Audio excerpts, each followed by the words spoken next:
Treating the entire person, not just the disease, is the focus of this conversation on payer-provider partnerships and value-based care. Please welcome Alan Karp, Robert Garrett, and moderator Richard Louie, anchor and journalist, MSNBC, NBC News. Hello and welcome. My name is Richard Louie. I am here alongside Alan Karp as well as Bob Garrett, Chief Executive Officer, Hackensack Meridian Health. Alan, Executive Vice President, Healthcare Management and Transformation, Horizon Blue Cross Blue Shield, to talk about payer-provider partnerships and value-based care, treating the entire person, not just the disease. And let's just hop right in. You two are friends, right? Absolutely. Yeah, we know each other for quite a few years, right, Alan? We have. Yeah. Insurance provider or friends. That's good. We're doing well. We're doing well so far. Okay. We're off to a good start, right, Richard? That's right. We should close the session right now and call it a day. This is a complex topic, but you'll be able to simplify it for us. When we look at value-based care, how would you both describe it as we try to look at treating the whole person, right, which is the theme of this conference, one of the sub-themes of this year's conference? How would you describe that, Bob? You know, I think, value to me means delivering high quality care, making sure the patient experience is a good one, and at the end of the day, making healthcare more affordable. And I think there's some factors out there that we can improve upon as a nation, as a general healthcare system. One of the things that I often talk about is that I think we need to pivot more to preventative care. If you look at some of the healthcare outcomes in our country, we're not really delivering some of the same value as other nations out there in terms of the outcomes. Our life expectancy has been going down as a nation over these last few years, and during the pandemic, it actually went down a full day. We're a higher cost healthcare system than many other developed nations out there. So I think one of the focuses on value going forward is making sure there is a pivot to prevention. There's also a need to coordinate care more and to recognize that some of the social aspects of care are as important as the medical aspects of care, and also that behavioral health plays a huge role in value-based care, because probably at our health system alone, probably almost 50% of patients that come into our emergency departments that have a medical condition also have some sort of underlying behavioral health issue, or in some cases, an actual mental illness. So I think it's important to pivot to prevention, as well as to coordinate care and making sure that we take a holistic approach, including the social aspects and behavioral health. All right, Alan, so what's the right mix here? What's the right mix of fee-based versus value-based when we're thinking about treating the whole person? What's the right mix here? Yeah, so I think, Richard, that what we found is that if we focus on the types of things that Bob was talking about, if we focus on treating the patients so that we're providing the best quality at an affordable cost, we're going to improve the health status of those patients. And building on some of what Bob said, for example, behavioral health, just like he's seen it in his emergency room, we see the same thing with our patients. And there's a lot of untreated mental health conditions out there.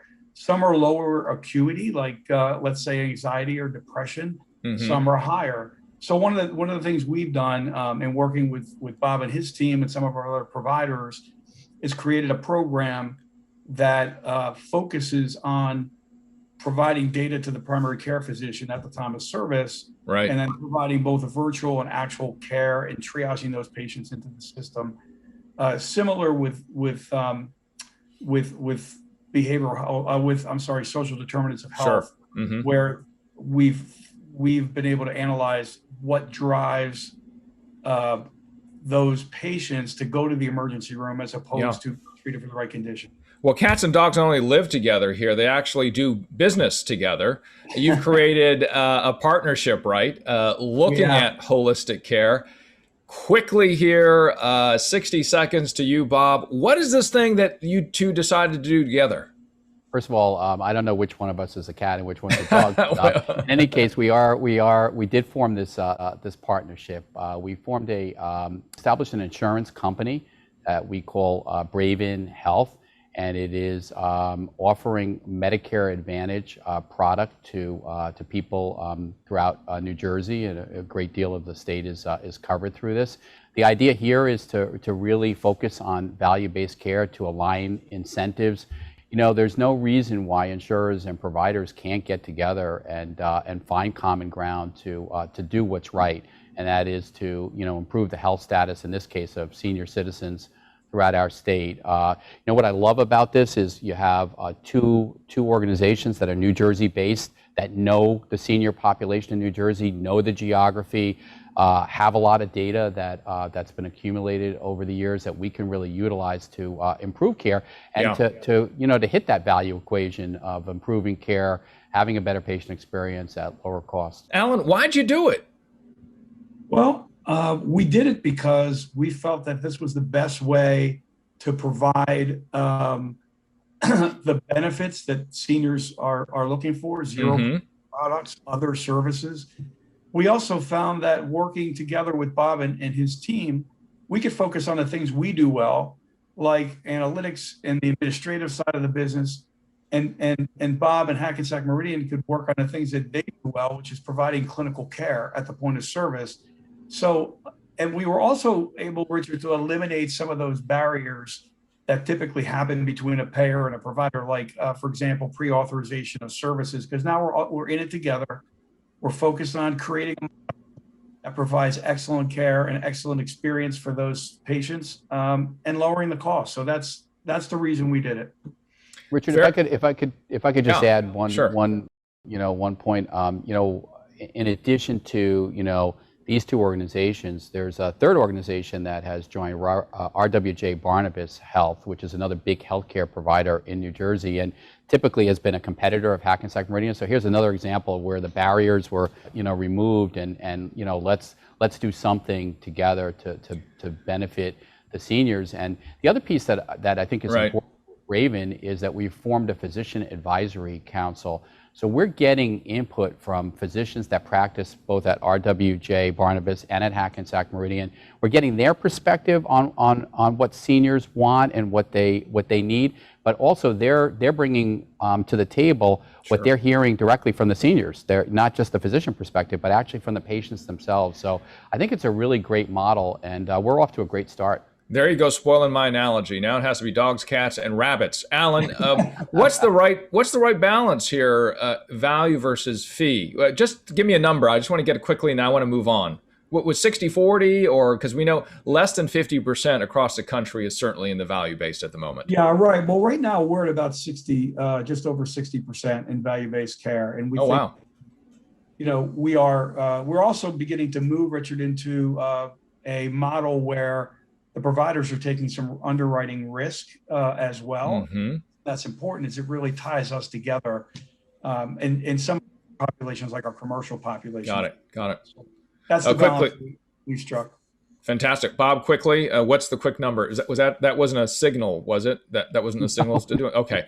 No. What's the magic number here? I don't know that there is a magic number. We're definitely under 50%. We're probably closer to 30% now. National average, right? But it's growing. We have value-based arrangements with Allen and Horizon Blue Cross and Blue Shield. We have value-based arrangements with some of the other big insurers that cover our state, and we kind of cut our teeth, if you will, in the Medicare Shared Savings Program, which was really the first value-based arrangement that we encountered. We had one of the more successful ACOs from around the country from a quality perspective and from a cost perspective. So we thought that positioned us well to get into more of these value-based arrangements. So to your question, I think within 2-3 years, I think we'll be over that 50%. Interesting. Alan, how is this decided? How do you measure quality? And do you reimburse based on quality? And that seems like it's a tough thing to do. Yeah, that's a great question. So what we do in our value-based programs is we have a quality screen, as we like to call it, which is process quality measures. For example, gaps in care. Did the patient get their mammography, or did the patient get a colonoscopy when they should have? And so these are all nationally published. Physicians are comfortable with them. So we start there. And then from there, we create a bonus pool based on the amount we're expecting to spend for that population. So it's really looking at the population and applying population health management techniques. And that's the way we get to either a shared savings payment, which is an additional payment to the provider or to the health system in Bob's case, or when we share risk, the provider would keep all of the upside under that target. So it's an important and critical part of what we do. The other thing we do, just quickly, is get the physicians involved when we set those targets, so they're comfortable with them. And that are they? Not always, but yeah. It depends. It depends. But if they're not, to your point, we'll work with them to make sure that they understand what we're trying to do. So tell you what, Alan, we make sure that everyone's comfortable. Well, how about you and I bring in a physician? Bob, so take off your management hat for a moment. What are you thinking here? Do you agree with this idea of reimbursement, again, for quality? Yeah, I have a lot of physicians that we could bring in, and actually they've been very positive about it. So, okay. What one of the things in terms of the quality question, I think that's important, is no matter who our shared savings program is with, whether it's with Alan's company or another insurer, the quality metrics stay the same. So the physicians are practicing the same medicine, whether they're taking care of a Horizon patient, an Aetna patient, a United patient, it doesn't matter. I think that's really important in terms of consistency. And our doctors who share in the shared savings from these value-based programs are part of our clinically integrated network. So there are about 6,500, 7,000 physicians who are highly aligned, who want to participate in these types of programs, who really get it. They really understand, value-based care. They understand, that is the future. So I think you'd actually find a lot of doctors pretty enthusiastic about this. Paraphrase it if you like, but give me a quote quickly here, Bob, of a conversation you had with one of the physicians about value-based care versus fee-based. The conversation is you have the opportunity by participating in really enhancing the quality of care that you're providing your patients. The patients will have a better experience, and you, as well as the health system, as well as the insurer, all will save money and will participate in the savings. So I call it a win-win-win. And so, Alan, if it's a win-win-win, there will be those that say, well, maybe it's only one big win, right, and a lot of little wins for everybody else. How do you answer that? Oh, this is just a way to make the machine a little bit more efficient, to have a better annual report. How would you respond to that? Yeah, so we spend a lot of time sitting down with the physicians and the health systems, explaining how we come up with targets, where the quality goals come from. And then, as I said earlier, get input from that. That goes a long way. The other thing I would say, and I said this earlier, by moving into this type of arrangement, it allows the physicians to focus more on patient care and spend more time with their patients, as opposed to worrying about how many patients they're going to see in that day. So we also push that. Look, we'll take off some of the handcuffs, but you need to get involved in this value-based care model. A shared responsibility, like you were saying, right? Shared responsibility, exactly. Hey, real quickly, because I love paperwork, so this may not be good for me, but is there less paperwork in value-based systems? There is. There is. We for example, with Bob's team, we have a governance committee that meets every quarter. We have operating committees that meet every month. And we have clinicians that meet with clinicians, and we're able to alleviate some of the paperwork that's required in a fee-for-service system. 10%? So that's been a big positive for this model. About 10%, Bob. How much paperwork would you say went down? Yeah, I think probably 10 or 15% is probably a good number, and that constantly is a frustration amongst physician providers that we hear. So any bit where we can reduce that administrative burden is a blessing. We have been through quite more than a year of, well, and I was joking at the beginning, right, of cats, dogs, and rabbits, but all of these parts of the healthcare industry have worked together in ways we have never seen before, up and down, small and big, far and wide. What do you think is going to be different on the other side for the way we bring care to people? The biggest problem, if you will, from a journalist perspective, my perspective, when I look at it, meaning I'm not the experts, I'm not the practitioners that the two of you are, is the gaps that really came out that we saw. How would the two of you address that? Bob, you go first.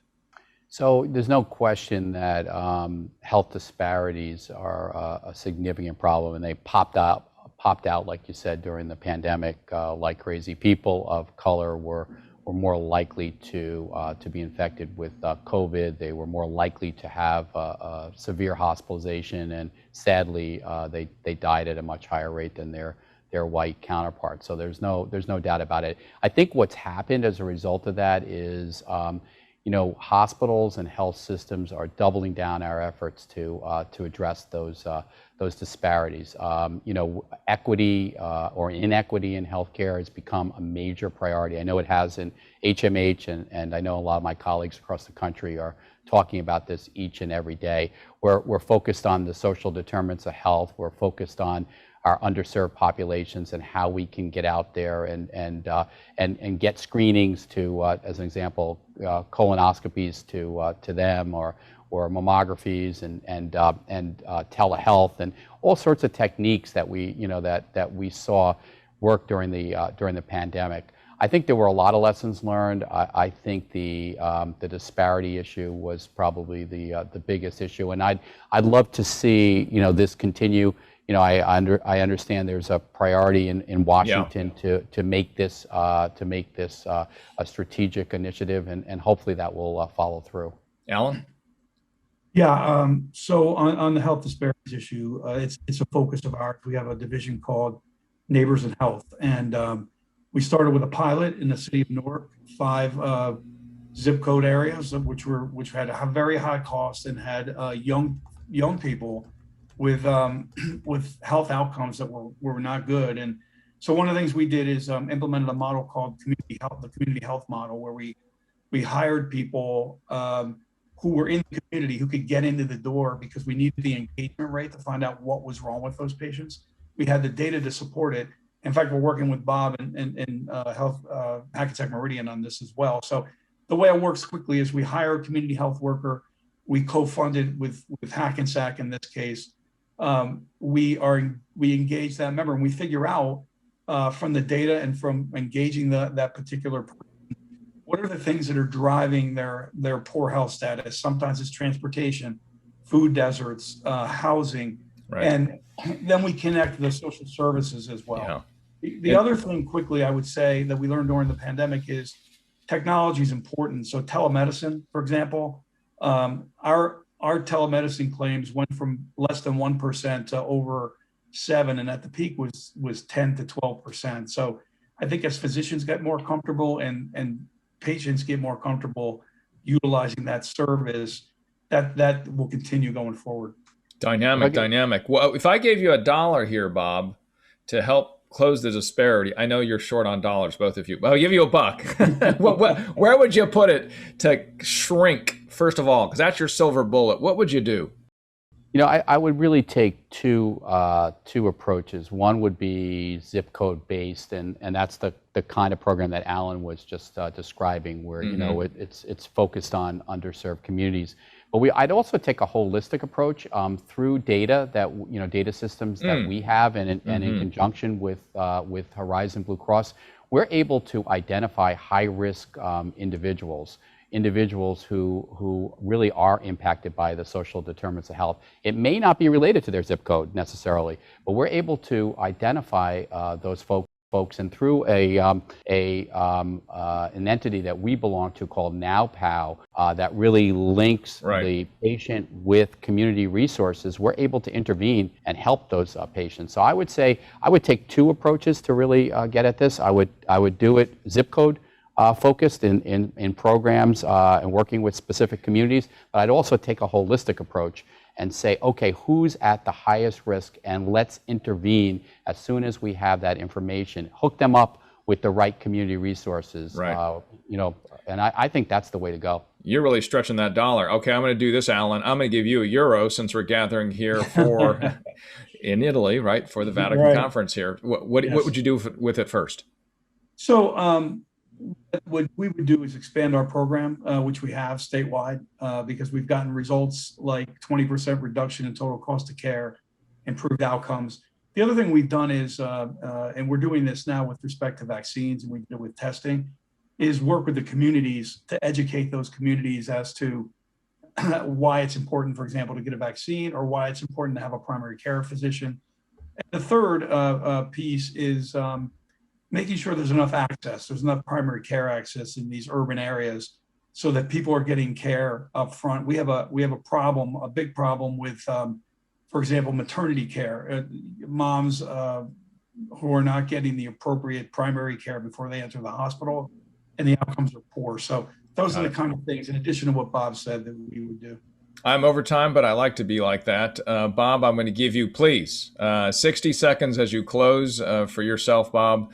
What is if you take a look at the learnings that you've gone through in the last year, and there are a lot, what is the next new business model that you're going to be looking at? Please don't say Braven. Let's look past, but Braven looks exciting. Let's think of the next thing. What would that be in 60 seconds as you close up your commentary?